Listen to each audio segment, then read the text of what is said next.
பிரியமானவர்களே, இயேசு கிறிஸ்துவின் நாமத்தினாலே உங்களை இந்த நாளிலும் கூட வாழ்த்தி நான் ஆசீர்வதிக்கிறேன்.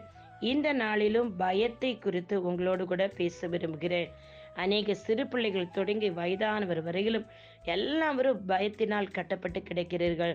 இந்த பயமானது இயல்பாகவே எல்லோரிடத்திலும் உள்ள ஒரு உணர்வு. பயம் நம்முடைய வாழ்க்கையில முன்னேற்றத்திற்கு ஒரு எதிரி. பயங்கிறது மரணத்தின் வழியில் கொண்டு சென்று விட்டுவிடும் உங்களை.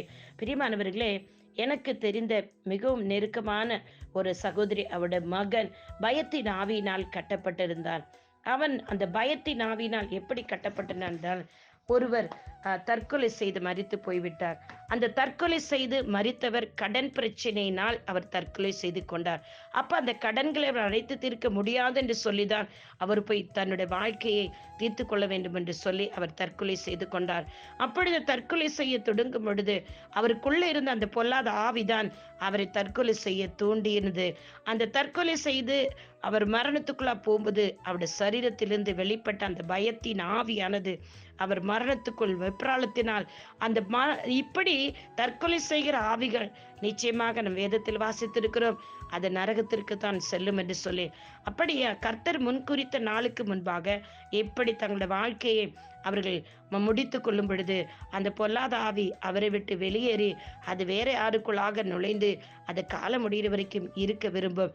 அப்படி அந்த பொல்லாத ஆவி அந்த மனிதனுடைய சரீரத்திற்குள்ளிருந்து வெளியேறி இந்த மகனுக்குள்ளாக நுழைந்து இவனுக்குள் அந்த ஆவி இருந்து கொண்டு அந்த மனிதன் எப்படியெல்லாம் வாழ்க்கையில பயப்பட்டானா. இவன் வேலைக்கு போகிறதுல இந்த மகன் அவன் சாப்பிட மாட்டேங்கிறான். இவனுக்குள்ள இருந்த அந்த பயத்தின் ஆவி நாளுக்கு நாள் இவனை ஒடுக்கி இவனுக்கு இருதய பலவீனம். டாக்டருக்கு போய் செக் பண்ண இசிஜி எல்லாம் எடுத்தால் எல்லாம் நார்மலா இருக்கும். ஆனா இவன் இருதயம் படபட அடிக்கும், நெஞ்சு வலிக்கும், சாப்பிட முடியாது, தூங்க முடியாது, பயம், பயங்கர பயம், எல்லாவற்றுக்கும் பயம். இந்த அறையில இருந்து அடுத்த அறைக்கு போக மாட்டான், பயம். வேலைக்கு போக பயம், வேலைக்கு போகிறதே நிறுத்தி விட்டான்.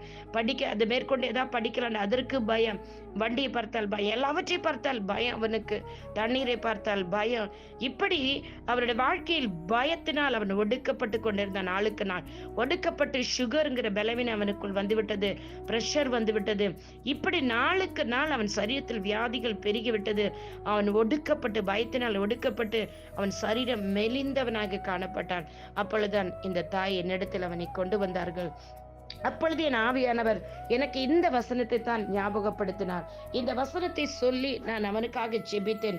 வேத வசனத்தை நான் உங்களிடத்தில் அந்த வசனத்தை பகிர்ந்து கொள்ள விரும்புகிறேன். மத்தேயு 8வது அதிகாரம் 26வது வசனம். அதற்கு இயேசு கிறிஸ்து, அற்ப விசுவாசிகளே, ஏன் பயப்படுகிறீர்கள் என்று சொல்லி எழுந்து காற்றையும் கடலையும் அதட்டினார். உடனே மிகுந்த அமைதல் உண்டாயிற்று. பிரியமானவர்களே, ஏன் பயப்படுகிறீர்கள் என்று இயேசு சொல்லுகிறார். பயங்கிறது பிசாசு கொண்டு வருது, சத்துரு கொண்டு வருது. எதிர்காலத்தில் நமக்கு வைத்திருக்கிற ஆசீர்வாதத்துக்கு நம்ம போகக்கூடாதபடி பயங்கர பொல்லாதாவி நம்மளை வழிமறிக்கிறது, நம்மளை தடை செய்கிறது, நம்மளை நன்மையை காணவிடாத தடை செய்கிறது. ஆனால் இயேசு கிறிஸ்து நம்மோடு கூட இருக்கிறார் என்பதை அநேக நேரத்தில் நீங்க மறந்து விடுகிறீர்கள். அதுதான் அவர் அற்ப விசுவாசிகளே என்று சொல்லுகிறார். நீங்க ரட்சிக்கப்பட்டுட்டீங்கன்னா உங்களுக்குள் கிறிஸ்து இருக்கிறார். அவர் உங்களுக்குள் இருக்கும்போது இந்த பயத்தின் ஆவிக்கு நீங்கள் இடம் கொடுக்க கூடாது. இயேசு கிறிஸ்து நாமத்தினால அந்த மகனை நான் உற்சாகப்படுத்தி, உனக்குள் இயேசு இருக்கிறார், பரிசுத்த ஆவியின் உனக்குள் இருக்கிறார், இந்த பயத்தின் ஆவியை நீ இப்பொழுதே அதட்டி கட்டவிழ்த்து விடு என்று சொல்லி அந்த மகனை உற்சாகப்படுத்தி அந்த பொல்லாத பயத்தின் ஆவியை அவனுக்குள் இந்த கட்டவிழ்த்து இவனை விட்டு நீ வெளியேறி போ என்று இயேசுவின் நாமத்தினால கட்டளை கொடுத்து அவனுக்காக இயேசு கிறிஸ்து நாமத்தில் ஜெபித்த பொழுது அவனுக்குள்ள அந்த பயத்தின் ஆவி, அந்த தற்கொலை ஆவி, நான் இவனை விட்டு போய்விடுகிறேன் என்று சொல்லி அவனை விட்டு வெளியேறினது. பிரியமானவர்களே, இப்படி நீங்கள் கிறிஸ்துவுக்குள் முழு இருதயத்தோடு, முழு ஆத்து, முழு பலத்தை, முழு சரீரத்தோடு அவரை ஏற்றுக்கொண்டு விசுவாசிக்கவில்லை என்றால் இந்த பொல்லாத ஆவிகள் உங்களுடைய சரீரத்துக்குள்ளும் வந்து நுழைந்து உங்களுடைய வாழ்க்கையை ஒடுக்கி விடும். பிரியமானவர்களே, இந்த பயத்தின் ஆவி நீங்க என்ன செய்து வாழ்க்கையில் எதை செய்து முன்னேற வேண்டும் நினைத்தாலும் அது உங்களை செய்ய விடாது, அது உங்களை தடை செய்திடும். ஏனென்றால் இது ஒரு மரணத்தின் ஆவி, மரணத்தின் ஆவி, பயத்தின் ஆவிங்க, மரண கண்ணி. இதிலிருந்து நீங்க வெளியே வர வேண்டும் என்றால் இயேசு கிறிஸ்து நாமத்தை சொல்லி, இயேசு எப்படி காற்றங்களை அதட்டினார், உடனே அது மிகுந்த அமைதியிலே உண்டாயிருச்சு. பாருங்களேன், அப்போ உங்க வாழ்க்கையில ஒரு அமைதல், சமாதானம் உண்டாகும். பயத்தின் ஆவினால் வெப்ராளம், பிபி ஜாஸ்தியாகும், சுகர் ஜாஸ்தியாகிறது பாருங்கள். எப்படிப்பட்ட போராட்டத்துக்கு அந்த மகன் போனான். கர்த்தர் தாமே உங்களையும் இன்றைக்கு இப்படிப்பட்ட கட்டுல போராட்டத்தில் இருப்பீர்கள்டா, அந்த பயத்தின் ஆவிலிருந்து உங்களை இயேசுவின் நாமத்தில் நாங்கள் கட்டவிழ்கிறேன். இயேசுவின் வல்லமையுள்ள நாமத்தினால உங்களை விடுவிக்கிறேன். கர்த்தர் தாமே உங்களை ஆசீர்வதிப்பாராக இயேசுவின் நாமத்தில் பிதாவே.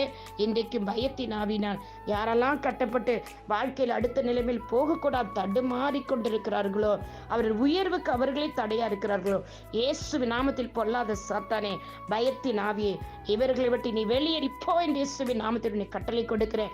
இந்த நிமிஷத்திலே இந்த பொல்லாத ஆவின் கையிலிருந்து இயேசு கிறிஸ்து நாமத்தில் விடுவிக்கப்பட்டதற்காக ஸ்தோத்திரம் இயேசப்பா. கர்த்தர் பிள்ளைகளை விடுவித்ததற்காக ஸ்தோத்திரம். உடைய வார்த்தையின் வல்லமை பிள்ளைகளுக்குள் நிரம்பி இருக்கட்டும். கர்த்தருடைய ஆவியானவர் அப்பா, நீங்க சொல்லி இருக்கிறீங்க, பயமுள்ள ஆவி நான் உங்களுக்கு கொடுக்கல, பலமும் அன்பும் தெளிந்த புத்தியுள்ள ஆவி உங்களுக்கு கொடுத்திருக்குன்னு சொல்லி, அந்த கர்த்தருடைய ஆவியானவர் அசுத்த ஆவிகள் இவர்களுக்குள் நுழையாதபடி பரிசுத்தாவின் இவர்களுக்குள் வாசம் பண்ணி இவர்கள் வாழ்க்கையை நீங்க ஆசீர்வதிங்கப்பா, வழி நடத்துங்க. கர்த்தர் தாமே உங்களை ஆசீர்வதிப்பாராக இயேசு கிறிஸ்து நாமத்தில் பிதாவே, ஆமேன். உங்களுடைய சகோதரி இவாஞ்சலிஸ்ட் Sheila ரசாரி. God bless you all. Amen, amen, amen.